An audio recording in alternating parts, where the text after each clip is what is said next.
থাকে সেগুলো তো জীবজন্তুর খাবার হবে। হ্যাঁ, ঠিক বলেছ, তুলে ফেলো। এগুলোই এখন অনেক মূল্যবান। ঠিক আছে আব্বাজান, আসি। 30 বছর হয়ে গেল কল্যাণ ও বরকত আমার ছেলেদের নিকট থেকে দূরে সরে গেছে। যখন থেকে তাদের এক ভাই হারিয়ে গেল, তখন থেকেই তাদের জন্য সবকিছু কঠিন হয়ে গেল।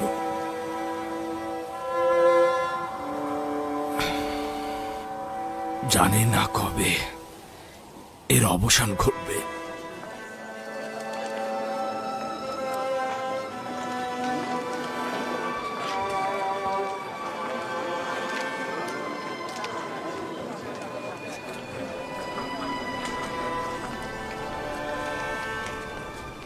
ইউজারশিপ ছাড়া মিশরের কারোর কাছে কোনো গম অবশিষ্ট নেই। মিশরে সমস্ত গম তারা গুদামে মজুত করে ফেলেছে। এটা আমি জানি, কিন্তু আমাদের উদ্দেশ্য হলো মিশরের প্রতিবেশী রাষ্ট্র থেকে গম আমদানি করা।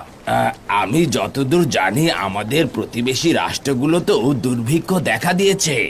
অন্য কোনো রাজ্যে খবর নিয়ে দেখুন, হয়তো সেখান থেকে আপনারা গম আমদানি করতে পারবেন।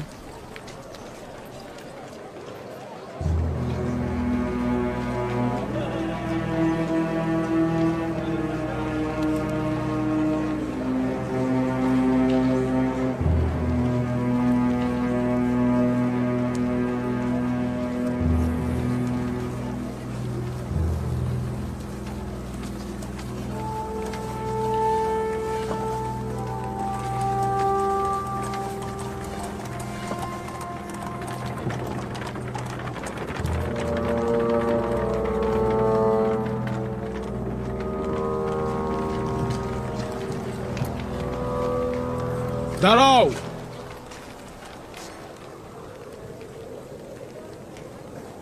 তোমাদের এই শহরে প্রবেশ করার কারণ কি?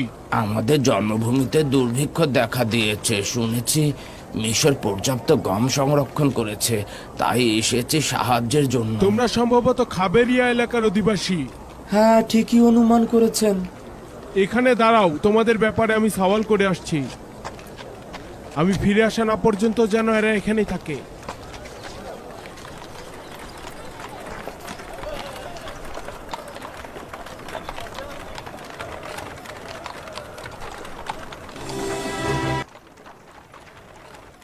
শুধুমাত্র নিজেদের গোলামের খরচ বহন করতে না পেরে এখন পর্যন্ত তেবুসে 400 জন গোলামকে আজাদ করে দিয়েছে তাদের মালিকরা।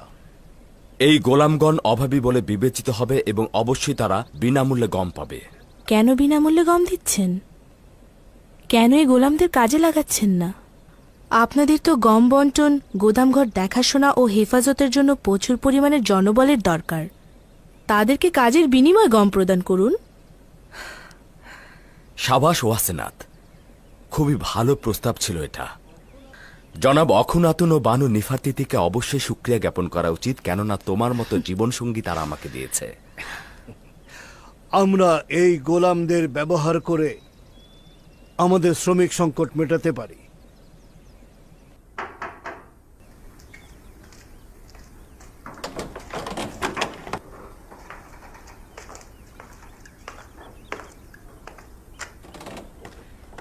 দরুদ হাকিম জনাব ইউজারশিপ।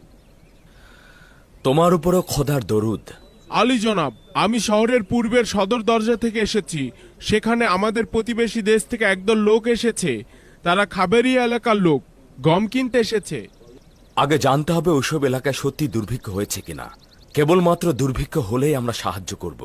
যে সকল দেশে দুর্ভিক্ষ হয়েছে খুব শীঘ্রই সেই নামগুলো দাখিল করা হবে। মুনাফাখোরদের হাত থেকে রক্ষা করার জন্য 1 মাসের অতিরিক্ত গম অর্থাৎ 10 বস্তার বেশি কাউকে দেবেন না। আর মূল্যটাও নির্ধারণ করবেন দুর্ভিক্ষের পূর্বের অবস্থার। তাদের নাম ঠিকানাও সঠিকভাবে লিপিবদ্ধ করবেন, যাতে এর মধ্যে তারা আর গম উত্তোলন করতে না পারে। আর তাদের দিকে অবশ্যই ভালো করে দৃষ্টি রাখতে হবে, যাতে তারা কোনো যুদ্ধ অস্ত্র নিয়ে প্রবেশ করতে না পারে। এটি দুর্ভিক্ষ কবলিত দেশগুলোর তালিকা এবং বিশেষ নির্দেশনাবলী। এবার আপনি কিছু বলুন বানুতি। এরা ইবাদতখানা ধ্বংস করার ইচ্ছায় রয়েছে। এমনকি আমাদেরকে 3 গুণ বেশি দামে গম কিনতে বাধ্য করছে।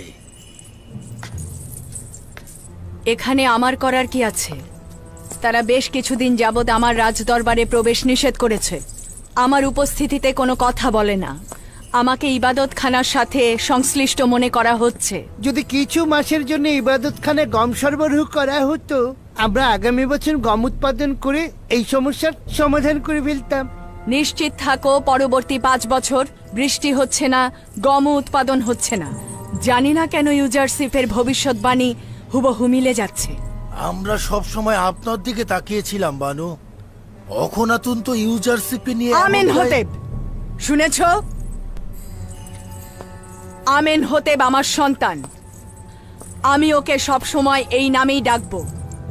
কখনো ওই ঠাট্টা বিদ্রুপের নামে আমি ওকে ডাকবো না। আচ্ছা ঠিক আছে বানু, আমেন হতেব। বানু, আপনি আমেন হতেবের রাজমহলে সব সময়ের জন্য আমাদের পক্ষের শক্তি ছিলেন। এখন দেখছি বানু আপনি আমাদের ভুলে গিয়েছেন। এটা কি ঠিক? আপনি আর একবার যদি জনাব অক্ষণ দুঃখিত, আমার ভুল হয়ে গেছে। জনাব আমিন হতেবের কাছে যেতেন, তাহলে ইবাদতখানার প্রয়োজনীয় গম সরবরাহ করা হতো। আচ্ছা ঠিক আছে, আমি নিজে চেষ্টা করে দেখব।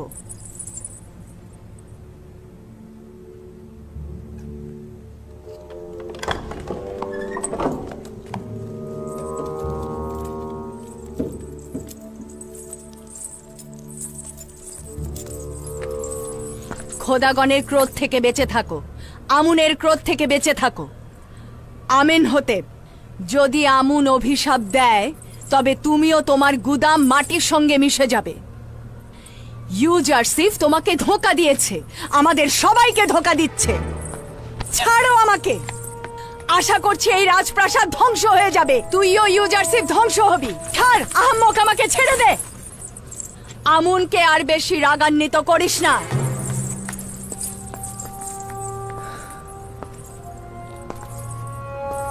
বানুতি খুবই রাগান্বিত।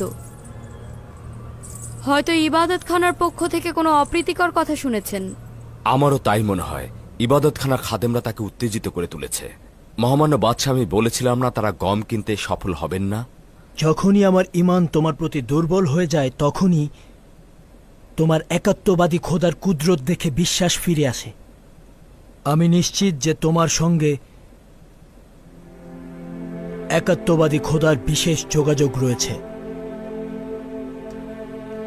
আমরা এখন পর্যন্ত একাত্মবাদী খোদার মোকাবেলায় আমুনের পরাজয়ের সাক্ষী রয়েছি। নিঃসন্দেহে গম ক্রয়ের ব্যর্থতা ও নতি স্বীকারের মাধ্যমে অজ্ঞামোহর ও খাদেমদের চূড়ান্ত পরাজয় ঘটবে। আমার ইচ্ছা হলো শিরক ও কুফরের শিকড় পুরোপুরি উপড়ে ফেলে মিশরে একাত্মবাদী খোদার ইবাদত প্রতিষ্ঠিত করা। আমি আপনাকে নিশ্চয়তা দিচ্ছি, ওই দিন আর খুব বেশি দূরে নয়। শুধুমাত্র কিছুটা সবুর করুন, যাতে আমুনের ইবাদতখানার ধন সম্পদ কমে যায় আর সাধারণ জনগণের বহু খোদায় বিশ্বাস ভেঙে যায়। তার মানে সত্যি সত্যি সেই দিন আসবে, যেদিন হাজার হাজার বছর ধরে মিশরের এই অত্যাচারী জুলুমবাজ আমুন খোদার সমাপ্তি ঘটবে।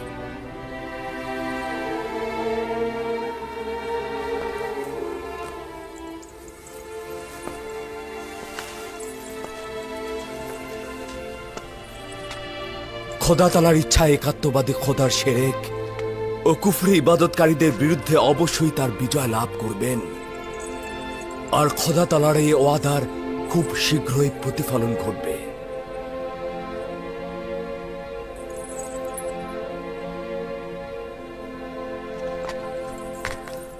আমার চিন্তা কিন্তু শুধুমাত্র বানুতির জন্য। তিনি খাদেমদেরকে আমার হুকুমত ও পদক্ষেপ সম্পর্কে অগ্রিম সচেতন করতে পারেন। যদি বানুতি এতটাই বিপজ্জনক হয়ে ওঠেন, তবে তাকে জেলখানায় নিক্ষেপ করা হবে। মনে হয় না সেটা করা ঠিক হবে। তাকে রাজমহলের মধ্যে নজরদারিতে রাখতে হবে, যাতে সে বাহিরের কারো সাথে কোনো যোগাযোগ রক্ষা করতে না পারে। আচ্ছা ঠিক আছে, হরিণহবকে আমার নিকট পাঠিয়ে দাও। আমার মাতা বানুতি আজ থেকে নজরবন্দী। খাদেমদের সাথে তার যোগাযোগ যেন না হয়। তার সাথে যে দেখা করতে চাইবে আমার নিকট নিয়ে আসবে। তার রাজমহলের বাইরে যাবার ব্যাপারে কোনো অনুমতি নেই।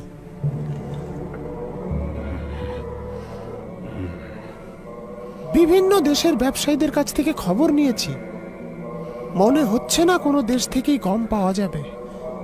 তারা বললেন আমাদের প্রতিবেশী দেশেও নাকি দুর্ভিক্ষ দেখা দিয়েছে। মিশরের বাইরে কোথাও গম মজুত নেই, আর যাদের মজুত ছিল এই 2 বছরে তাও শেষ হয়ে গেছে। উপায় নেই, আমুনের ইবাদতখানায় হাজার হাজার খাদেমকে ক্ষুধার্ত অবস্থায় মারা যেতে দিতে পারি না। অধিক মূল্যে গম কেনা ছাড়া আর কোনো উপায় নেই। কিন্তু জনাব অজ্ঞামোহর, এই ধন সম্পত্তি ইবাদতখানার শক্তি। ইবাদতখানার আসল শক্তি হচ্ছে এই খাদেমগণ ও সাহায্যকারীগণ। তাদের ক্ষুধার্ত রেখে এই ধনভাণ্ডার দিয়ে কি করব? এখন তো গমের মূল্য ইবাদতখানার স্বর্ণের চাইতে অনেক বেশি। বাধ্য হয়ে ইবাদতখানার কিছু সম্পদ ব্যয় করতে হবে। ভান্ডার থেকে একটি থলে নাও এবং সঙ্গে কিছু প্রহরীও নাও। গম কেনার জন্য তেবসের গুদামের দিকে দ্রুত রওনা হও, দেরি করো না, যাও। গম ছাড়া ফিরে আসবে না। আমরা ইউজারশিপের মোকাবেলায় পরাজয় বরণ করতে বাধ্য হচ্ছি।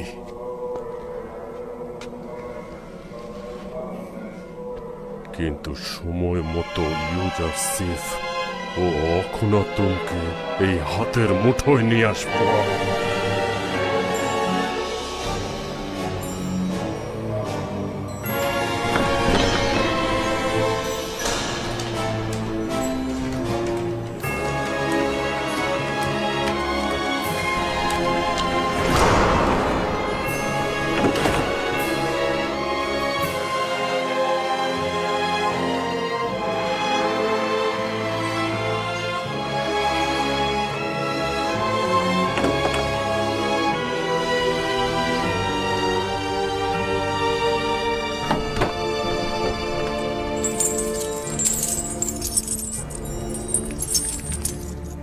খোদাগণ ইউজারশিপকে ধ্বংস করো। আশা করি আমুনের অভিশাপে সে ধ্বংস হয়ে যাবে। এই ধন সম্পদগুলো আমনের ইবাদতখানার শৌর্য ও ক্ষমতার প্রতীক।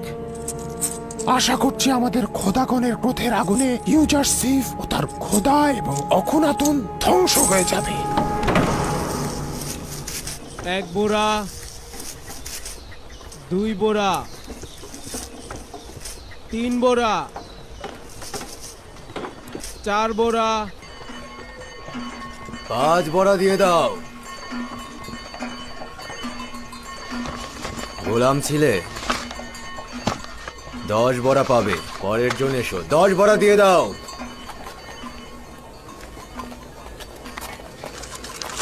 আশা করছি এই মুদ্রাগুলো আগুন হয়ে যাবে আর তোমাদের গুদাম ছারখার হয়ে যাবে। আমি তো দেখতে পাচ্ছি এই মুদ্রাগুলো তোমাদের ভেতরেই আগুন জ্বালিয়েছে। তোমরাই জ্বলছো আর বলছো যে আমরা জ্বলবো। ব্যাপারটা একটু উল্টো হয়ে গেল না?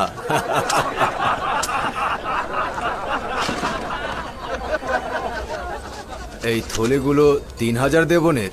হ্যাঁ, ইবাদতখানার জন্য 1000 বড়া দাও। পরের জন এসো। অন্যদের জন্য প্রতি বোরা 1 দেবন, আর আমাদের জন্য কিনা 3 দেবন। আরে এগুলো তো ইবাদতখানা আমাদের দেওয়ায় হাতিয়া। আমরা তো এগুলো খোদাগণকে উৎসর্গ করেছিলাম, আর তারা তো দেখছি নিজেদের কাজে লাগাচ্ছে। ক্ষুধার জ্বালায় সাধারণ মানুষের পেট পিঠের সাথে ঠেকে গেছে, আর এরা এত মোটা হচ্ছে যে উপর থেকে পা পর্যন্ত দেখতে পায় না। বেশি করে খাও আর মোটা তাজা হও, পেট পূজারী ধর্মগুরু। কোন দিন যে এদের থেকে আমরা রক্ষা পাবো। অনেক বাকি আছে। পরের জন এসো, 15 বড়া দাও। একদম গুনে গুনে বড়াগুলো উঠাবে, একটা বড়াও যেন কম ঠিক না আছে। হয়। আমি দেখছি।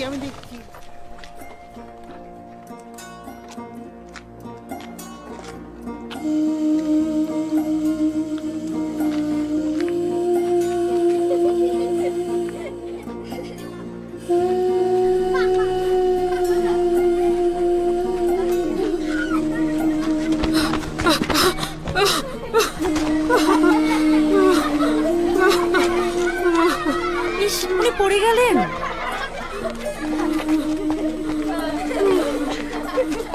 দেখে শুনে খেলতে পারো না? যাও যাও, অন্যদিকে যাও, ওইদিকে গিয়ে খেলো। সবাই যাও, অন্যদিকে যাও, অন্যদিকে গিয়ে খেলো।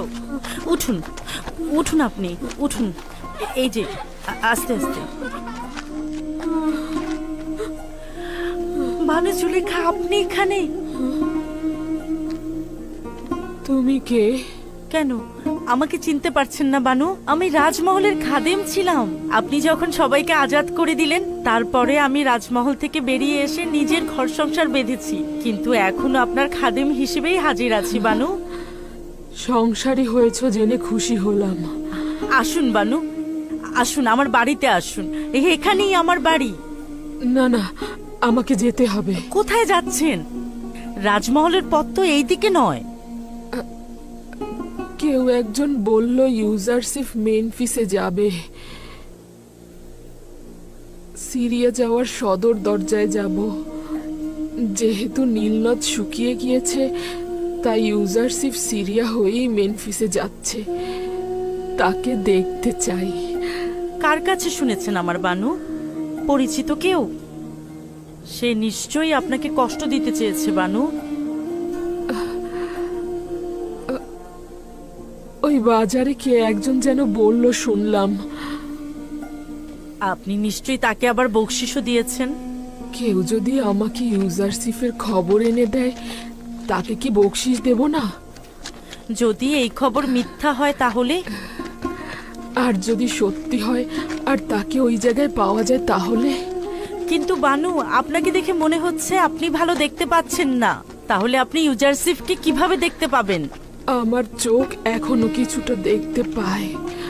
তাছাড়া ইউজারসিফকে দেখার জন্য চর্মচক্ষুর দরকার নেই। আমি শুধু তার ঘ্রাণ নেব, এটাই যথেষ্ট। সে তো আমার আশেপাশেই থাকে। আমি আমার চোখ বন্ধ করলেও তাকে দেখতে পাই। আমি একটা মুহূর্ত ইউজারসিফকে ছাড়া জিন্দেগি করছি না। যদি এমনটা হতো তাহলে কবেই তো মরে যেতাম। বেচারা জুলেখা, একটা সময় কি শান শওকতি না ছিল। এখন দেখো কি অবস্থা হয়েছে তার।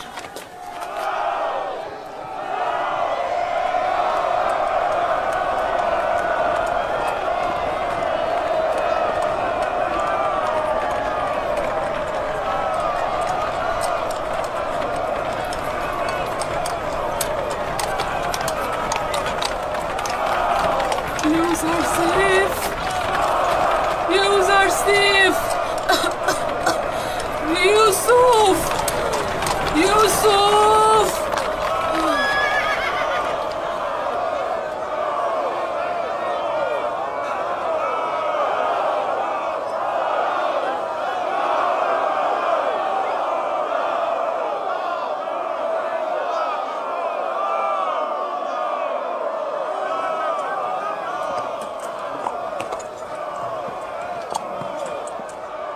কি হলো আলী জনাব? কাউকে খুঁজছেন? মনে হলো আমি শুনলাম কেউ আমাকে ইউসুফ বলে ডাকলো। এখানে তো সবাই আমাকে মিশরের নাম ইউজারসিফ বলে জানে।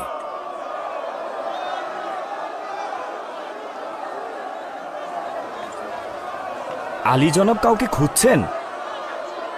একজন নারী আমাকে তার সমস্ত দয়া দিয়ে ইউসুফ নাম ধরে ডাকলো, আর কণ্ঠটি আমার খুব পরিচিত মনে হচ্ছে। দেখো তো এই কণ্ঠের মালিককে খুঁজে পাও কিনা।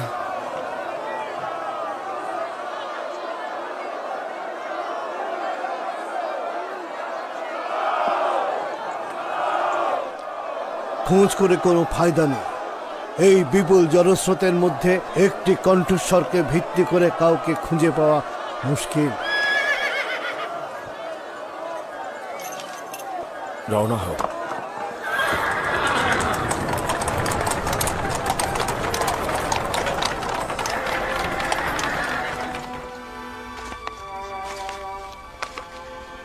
তমা, তেবা তোমার সন্তান।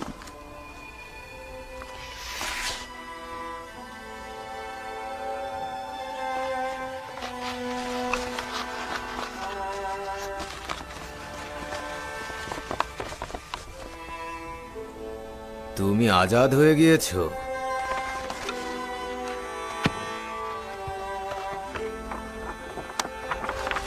তুমি 1 মাসের গম বিনামূল্যে পাচ্ছ।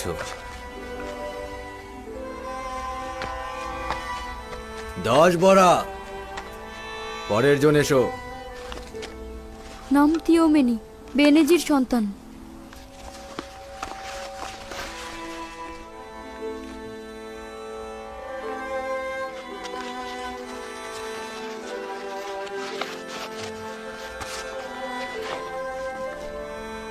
এটা তোমার আজাদির সনদ।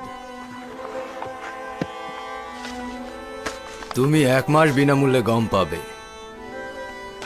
10 বড়া পরের জন্য। Siguiente.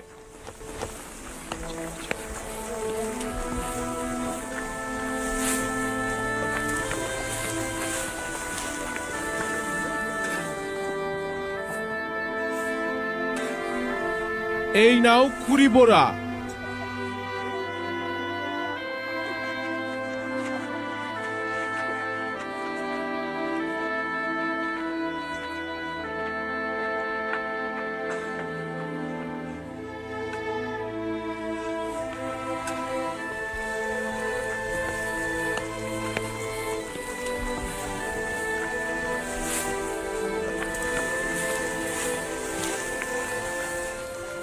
কেন যে জুলেখাকে ভুলতে কারণ পারছি তুই না। তাকে ভালোবাসিস।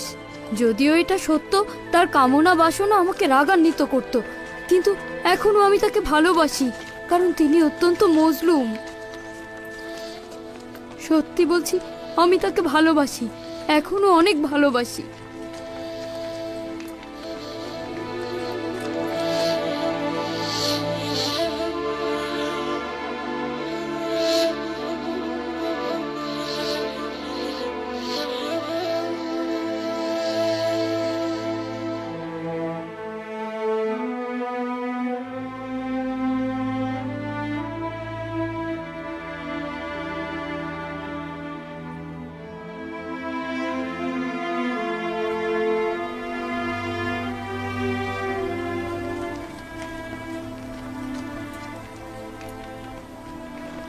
আমরা এখানে এলাম কেন জানি না, আমার তো এখানে আসার কোনো ইচ্ছাই ছিল না।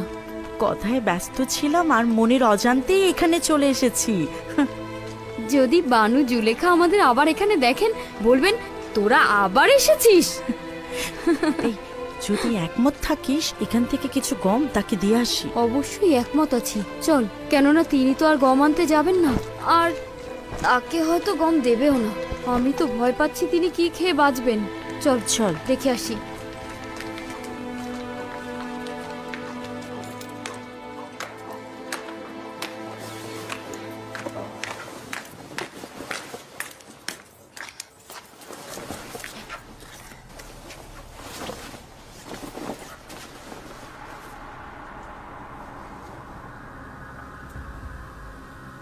বানু জুলেখা গেলেন কোথায় জানি না, সম্ভবত রাজমহলের বাইরে আছেন। বানু, বানু জুলেখা, বানু, বানু জুলেখা।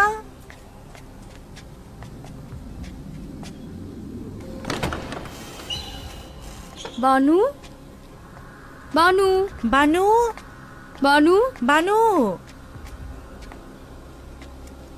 কোথায় আপনি? বানু জুলেখা, বানু, বানু কোথায় আপনি? বানু, বানু, বানু, বানু জুলেখা, বানু।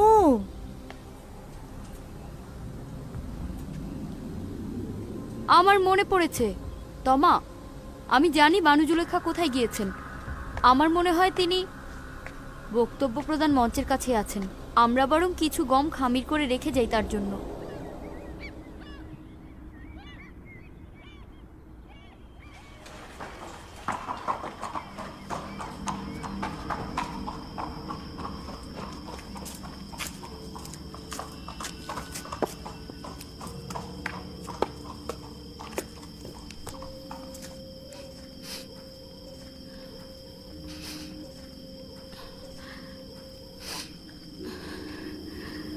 তাজা রুটির ঘ্রাণ।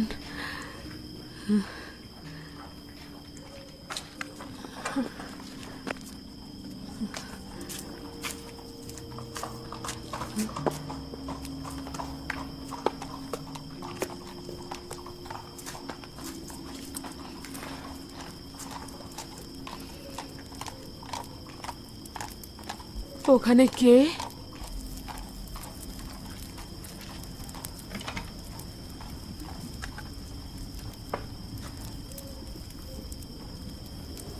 জিজ্ঞেস করছে এখানে কে? সালাম বানু, খোশামদিদ। পুরো রাজমহলে আপনাকে খুঁজেছি। আপনার জন্য গরম রুটি প্রস্তুত আছে বানু। জানতাম আপনি ফিরে আসবেন। নিঃসন্দেহে ক্ষুধার্ত। আপনার জন্য তাজা রুটি ভেজে রেখেছি।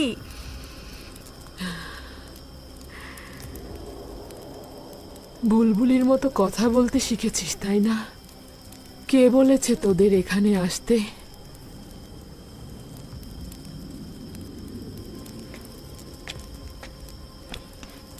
আসুন বানু, আসুন, এখানটাতে বসুন। কিছুটা রুটি দেই আপনাকে।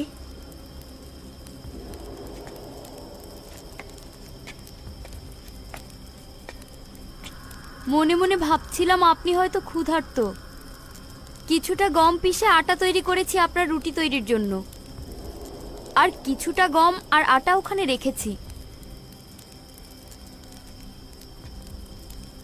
আমরা আপনাকে একটিবার দেখার জন্য এসেছিলাম। এখনই হয়তো চলে যাব। কোনো দরকার নেই যাওয়ার। মানুষ কি তার নিজের বাড়ি ত্যাগ করতে পারে?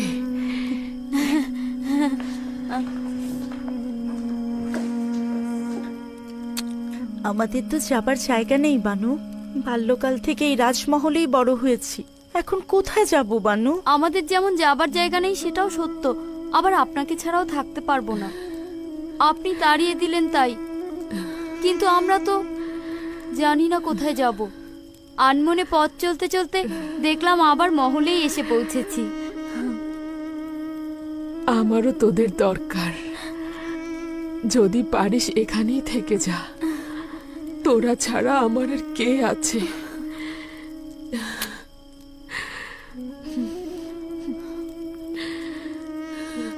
আচ্ছা বানু, বললেন না তো আজ কোথায় গিয়েছিলেন?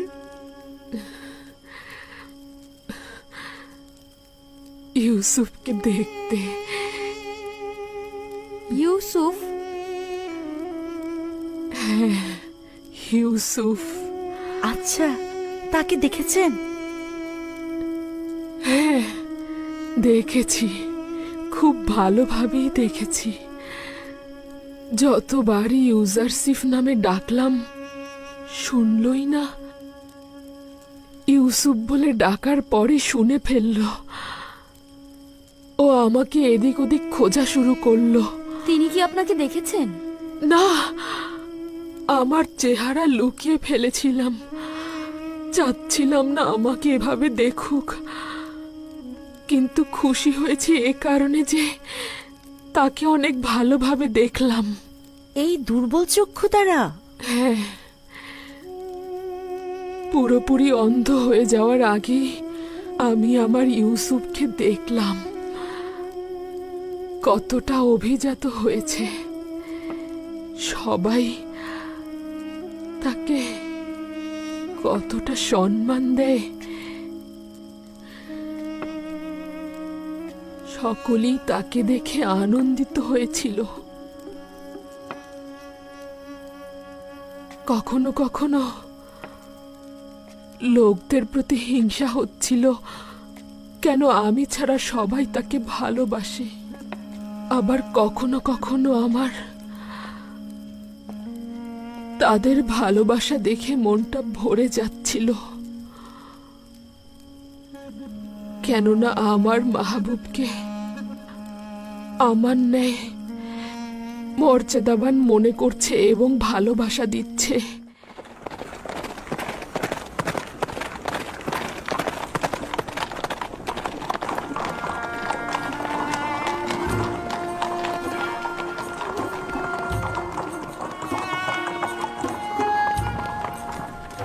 তোমরা গুদামগুলোর দিকে যাও।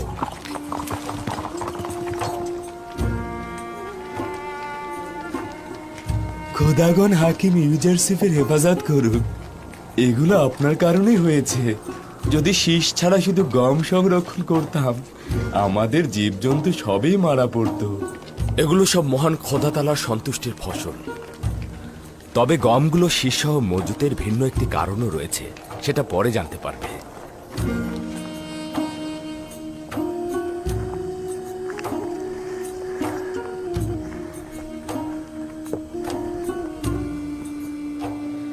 ষাট বোড়া পরের জন মেবামুন, হুতপুর সন্তান, সদস্য সংখ্যা 7, 15টি ভেড়া, 2টি গরু, 7 জনের জন্য 70 বোড়া, 70 দেবন, ঠিক আছে? আর পশুগুলোর খাবারের জন্য 2 ঝোপা 20 দেবন, সব মিলিয়ে 90 দেবন। দেবন নাই। স্বর্ণালঙ্কার বা রৌপ্য কিছু? আমার কাছে তো ওগুলো নেই, তবে গরু ও ভেড়া রয়েছে, নেবেন? কোনো সমস্যা নেই, গরু ভেড়াও নেওয়া যেতে পারে। শুধুমাত্র দলিলে লিখে নিন এগুলো মিশরের হুকুমতের সঙ্গে সম্পর্কিত। তবে প্রাণীগুলো মালিকের নিকট থাকবে এবং তিনি তার রক্ষণাবেক্ষণ করবে। তার মানে আমি ভেড়াগুলোর বিনিময়ে গম পাচ্ছি এবং আমার পশুগুলোকে নিজের কাছে রাখতে পারবো? হ্যাঁ, তবে মনে রাখবে সেগুলো কিন্তু মিশরের রাষ্ট্রীয় সম্পদ। হুকুমত যখন যে মুহূর্তে সেগুলো চাইবে তুমি তখন তা দিতে বাধ্য থাকবে। শুক্রিয়া আলী জনাব, আপনাকে অনেক অনেক শুক্রিয়া। এর চাইতে উত্তম কি আর আছে? আমার যে কোনো একটা গরুর বিনিময়ে আমাকে গম দিন। বলুন আমাকে কোন দলিলে স্বাক্ষর করতে হবে? শুক্রিয়া আলী জনাব, শুক্রিয়া, শুক্রিয়া আলী জনাব। খোদা তোমার হেফাজত করুক। যদি দেবন না থাকে তাহলে অবশ্যই স্বর্ণরৌপ্য গ্রহণ করবেন, আর যদি স্বর্ণরৌপ্য না থাকে তাহলে ভেড়া ও চতুষ্পদ প্রাণীও গ্রহণ করবেন। তবে প্রাণীগুলোকে কিন্তু তার মালিকের নিকটই রাখবেন। যদি চতুষ্পদ প্রাণী না থাকে তাহলে বাড়িঘর ও জমি জমা রাখবেন। দলিলের মাধ্যমে বাড়িঘরের মালিকানা থাকবে রাষ্ট্রের, কিন্তু তারা সেখানে থাকতে পারবে। যাও যাক। আমি তো কিছুই বুঝতে পারছি না, এটা কি ধরনের কাজ? পরের জন এসো। আমাদের উদ্দেশ্য ইনসাফ প্রতিষ্ঠা করা, পরে জানতে পারবেন। চলো রওনা করো। এই ধরনের লেনদেনটা আমার কাছে কেমন যেন লাগছে। আপনি জনগণের জমি জমা ও পশুর বিনিময়ে গম দিচ্ছেন, কিন্তু কোনো কিছুই হুকুমতের মালিকানায় আনছেন না। সবুর করুন, দেখবেন এমন সময় আসবে যখন এই মজাটাই হাকিকত হবে, যা আপনারা পূর্বে কখনো কল্পনা করেননি। শুধু এখন এতটুকুই জানুন, মিশরকে একদম ওলটপালট করে দেওয়া হবে। জুলুমবাজদের পতন ঘটবে এবং তাদের জায়গায় মজলুম ও মর্যাদার প্রতিষ্ঠা পাবে। কিন্তু এও কি সম্ভব? যদি খোদা তাআলা চান তো অবশ্যই সম্ভব।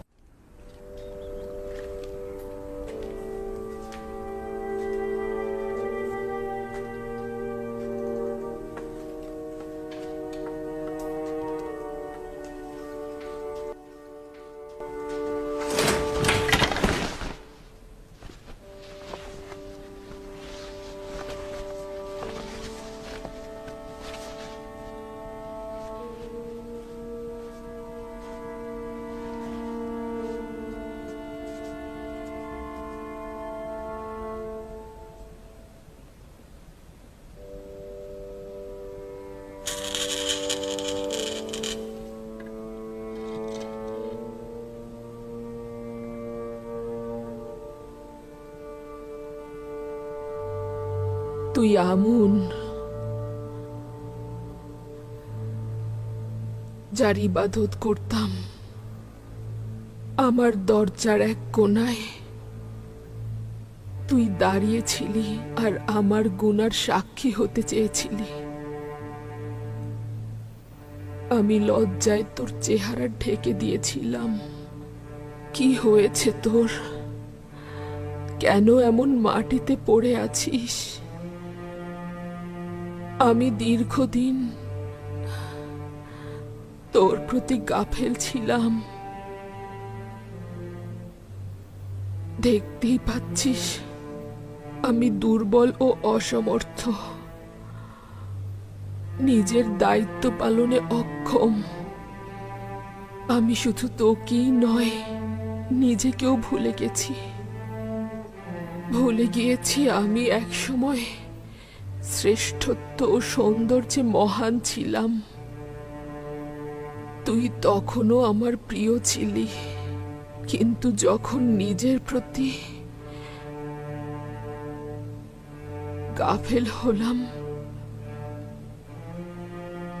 তোর প্রতিও গাফেল হয়ে গেলাম। তোর কাছে গোপন করব না, সম্ভবত ইচ্ছাকৃতভাবেই তোর প্রতি গাফেল ছিলাম। সারা জীবন তোর ইবাদত করেছি, কিন্তু তুই দুর্ভাগ্যবশত তোর বান্দাদের প্রতি কোনো রহম করলি না। আমুনের ইলাহি হিসেবে আমি অমনোযোগী ছিলাম। আমি নিজের গুনাহের কারণে তোর কাছে আসতে লজ্জা পেতাম,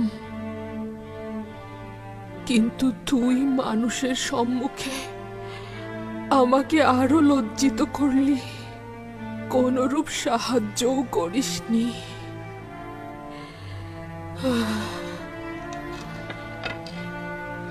যাই হোক না কেন, তুই আমুন, তুই মিশরের মহান খোদা, কিন্তু না না,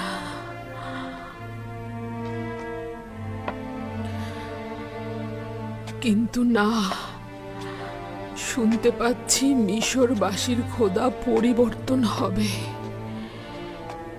ইউসুফ ধর্মের পরিবর্তন করতে চাইছে। সে তার একাত্মবাদী খোদাকে তোর স্থলাভিষিক্ত করতে যাচ্ছে। তুই শুধুই চেয়ে চেয়ে দেখবি।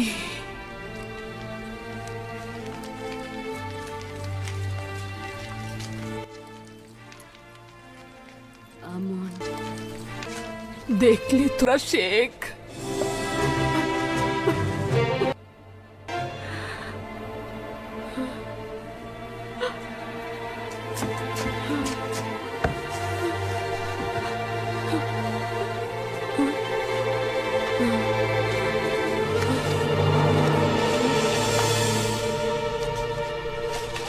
এই হচ্ছে ইউজারশিপের গোলামি সনদ, যা এখনো আমার কাছে রয়েছে। দেখতে পাচ্ছিস, ইউসুফের খোদা একজন গোলামকে তুচ্ছ তাচ্ছিল্য ও অপমানের জায়গা থেকে সম্মানের সর্বোচ্চ শিখরে অধিষ্ঠিত করেছে, আর তুই মিশরের সম্মানিত একজন বানুকে সম্মানের শিখর থেকে ধুলোয় মিশিয়ে দিয়েছিস। ইউসুফের খোদার লানত তোর উপর। তুই আমাকে তুচ্ছ তাচ্ছিল্য আর খেলনায় পরিণত করেছিস। তুই এক অক্ষম খোদা।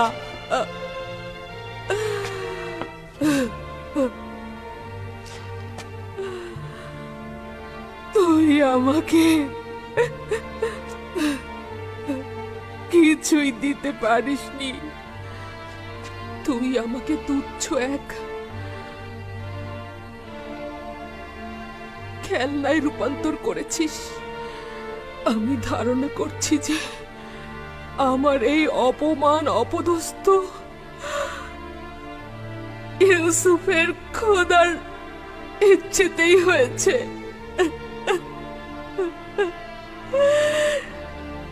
এই অপমান আমার পুরস্কার। আমি ইউসুফের খোদার প্রতি অবিচার করেছি।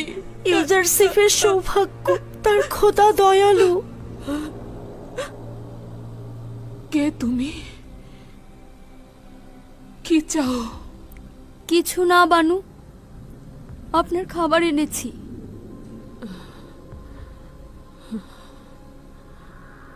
আমুনের সাথে কি করেছি দেখেছো? এটা তার প্রাপ্য ছিল, আরো আগেই করা উচিত ছিল। এখন আমি ইউসুফের খোদার হক কিভাবে আদায় করব? কিভাবে তাকে খুশি করব আমি?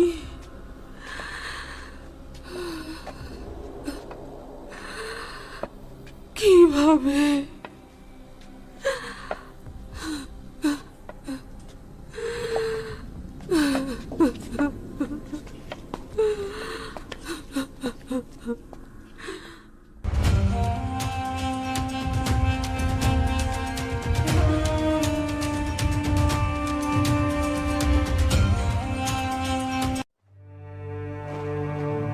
মিশরের সৈন্যবাহিনী সিপসালার হরেনহোবের নেতৃত্বে বছরের পর বছর অমরিতদের বিরুদ্ধে যুদ্ধের পর জয়লাভ করে মিশরে ফিরে এসেছে।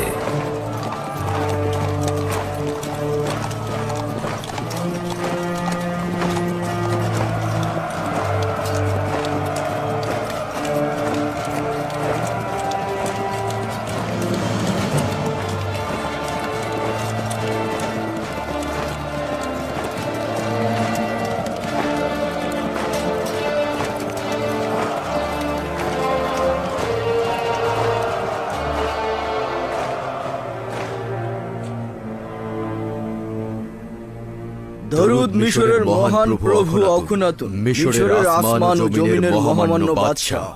মহান খোদা তালার দরুদ বিজয়ী সিপাহ সালার, হরেন হোপ ও রুদামুনকে। যদি মহামান্য বাদশাহ অনুমতি প্রদান করেন তাহলে যুদ্ধের একটি সংক্ষিপ্ত বিবরণী পেশ করব। যদিও মিশরের সৈন্যবাহিনীর বিজয় এবং সিপাহ সালার হরেন হোপের বীরত্ব সম্পর্কে অবগত আছি, তারপরও জবান থেকে শোনার আনন্দটাই আলাদা। এটা মহামান্য বাদশাহ অখুনাতুনের দয়া। অমরিদগণ মিশরের সীমানাগুলোতে আক্রমণ করে বহু সাধারণ মানুষকে হত্যা করেছিল, লুণ্ঠন করেছিল এবং আমাদের সীমান্তগুলোকে তাদের দখলে নিয়ে নিয়েছিল। কিন্তু তাদেরকে আমরা পরাজয়ে বাধ্য করেছি। হাজার হাজার দখলদারদের হত্যা করেছি এবং তাদের নারী ও সন্তানদের বন্দী করেছি। প্রচুর গনিমতের মাল দখল করেছি। কঠিন লড়াইয়ের পর তাদের বাদশাকে গ্রেফতার করেছি। সকল লস্কর ও নারী সন্তানদের সম্মুখে বাদশার মুন্ডুপাত করেছি। শুধু তাই নয়, আমি এমনকি সিপাহ সালার হরেন হোপকে কঠিন পরিস্থিতি জয় করে আসার জন্য ধন্যবাদ জানাচ্ছি। বলার মতো আরো অনেক কিছু রয়েছে যা আপনার শোনা উচিত আলী জনাব। আমি লুণ্ঠন ও কতলের কথা শুনে সহ্য করতে পারি না। এটা স্বীকার করতে মোটেও কোনো দ্বিধা নেই যে মিশর সিপাহ সালার হরেন হোপের কাছে ঋণী। যদি আপনার সাহসিকতা ও বীরত্ব না থাকতো তবে মিশর এতদিনে ধ্বংস হয়ে যেত। মহামান্য বাদশাহ, যুদ্ধ সম্পর্কে আপনার বিবরণী অবশ্যই শুনবেন, তবে কতল ও রক্তপাতের কথা না বলাই ভালো। জনাব হরেন হোপ, যুদ্ধের বিবরণী ঠিক এমনভাবে দিন যেন তা মহান বাদশাকে ব্যথিত না করে। ইনারুস, আমাদের বীর সেনাপতির ক্লান্তি দূর করার জন্য অমৃত সুধার শরবত পান করাও।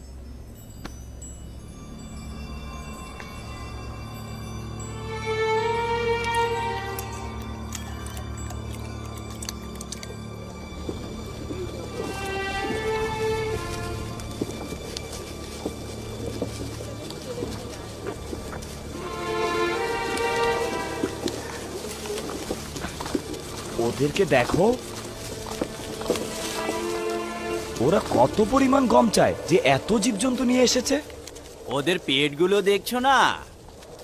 ওই পেটগুলো পূর্ণ করতে হলে বোরা বোরা গম দরকার। ওরা কারা?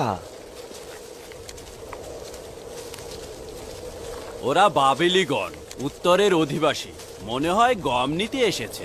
তার মানে এত পরিমাণ গম আছে যে ওদেরকেও দেওয়া যাবে?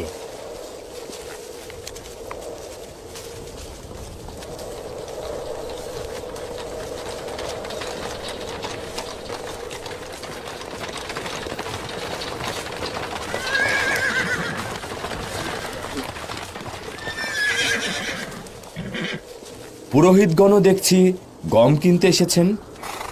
হ্যাঁ, সেটা আবার 3 গুণ বেশি দামে। বর্তমানে তো আমুনের এবাদতখানার অবস্থা এদের চেয়েও খারাপ। কেন তবে সাহায্য করছেন না? প্রথমত এরা খাবেরি এলাকার লোক এবং খুবই সাধারণ নাগরিক। অন্যদিকে বছরের পর বছর তারা মিশরের রাজস্বদাতা। তারা আয়ের একটি বড় অংশ মিশরের হুকুমতকে প্রদান করে থাকে। এখন যেহেতু তারা দুর্ভিক্ষে পতিত হয়েছে, তাই আমরা তাদেরকে সাহায্য করছি। কিন্তু আমুন তো শক্তিশালী খোদা, তার কিছু সম্পদ যদি ইবাদতখানার খাদেমদের জন্য ব্যয় করে তাতে সমস্যা কি রয়েছে? ছিল, একটা সময় সম্পদ ছিল, তবে এখন এমন সম্পদশালী নয়। যা কিছু ছিল তা সবই তুমি নিয়ে নিয়েছো। আলী জনাব, সে আমুনের কোষাগারের সংরক্ষক। সে মনের অজান্তে আমাদের একটা ভালো খবর দিল। ভালো খবর? হ্যাঁ, ভালো খবর। পরবর্তীতে জানতে পারবেন। রওনা দাও।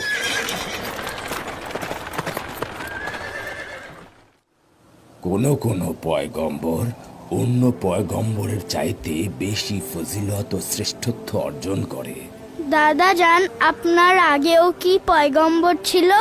আমার পূর্বেও অসংখ্য পয়গম্বর ছিলেন, আমার পরেও আসবেন। মানব জাতির পিতা হজরত আদম আলাইহিস সালাম, হজরত নূহ আলাইহিস সালাম ও আমার দাদাজান হজরত ইব্রাহিম আলাইহিস সালাম, ইউসুফ ও অন্যান্যরা আমার পরের পয়গম্বর হবেন। সর্বশেষ পয়গম্বর যিনি হবেন তার নাম আহমদ। সে আমার চাচা ইসমাইল আলাইহিস সালামের বংশধর। আব্বাজান, কোন পয়গম্বর সকলের চাইতে মহান ও শ্রেষ্ঠ? যিনি তার আধিপত্য সারা বিশ্বে ছড়িয়ে দেবেন তিনি। সকল আম্বিয়ায় একটি অংশের প্রতিনিধিত্ব করে থাকে। যেমন আমি আমার গোত্রের প্রতিনিধিত্ব করছি, কিন্তু একজন পয়গম্বর আল্লাহ তাআলার হুকুম আহকাম সমস্ত জাহানে ছড়িয়ে দেবেন। তিনি হযরত মুহাম্মদ সাল্লাল্লাহু আলাইহি সাল্লাম। বেনিয়ামিন কেন এখনো আসছে না? সে কি জানে না আমি তার অপেক্ষায় থাকি? চিন্তা করবেন না আব্বাজান, আমি এখনই তার খোঁজে যাচ্ছি।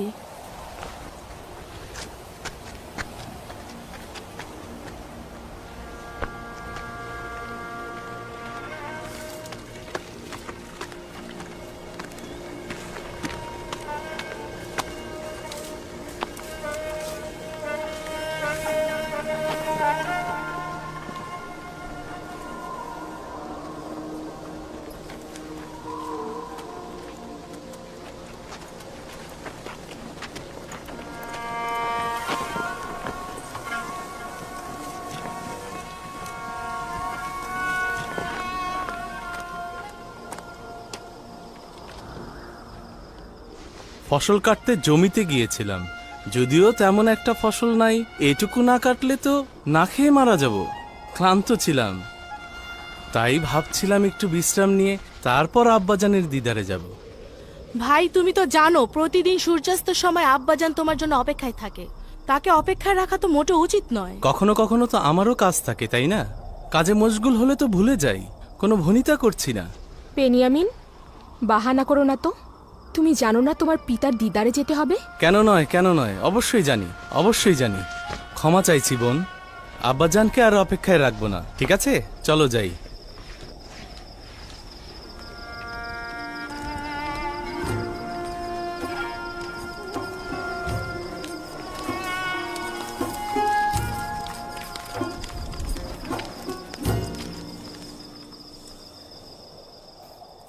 আমাকে ক্ষমা করবেন আব্বাজান, এমনটা আর হবে না। আমি কথা দিচ্ছি মরুভূমি থেকে ফেরার সময় আগে আপনার সাথে দেখা করে তারপর যাব। ইউসুফের বিরহে যে কষ্ট আমি সহ্য করছি তাই যথেষ্ট। তুমি আমাকে আর কষ্ট দিও না পুত্র। যদি ইচ্ছাকৃত কষ্ট দিয়ে থাকি তাহলে যেন খোদা আমাকে ক্ষমা না করে।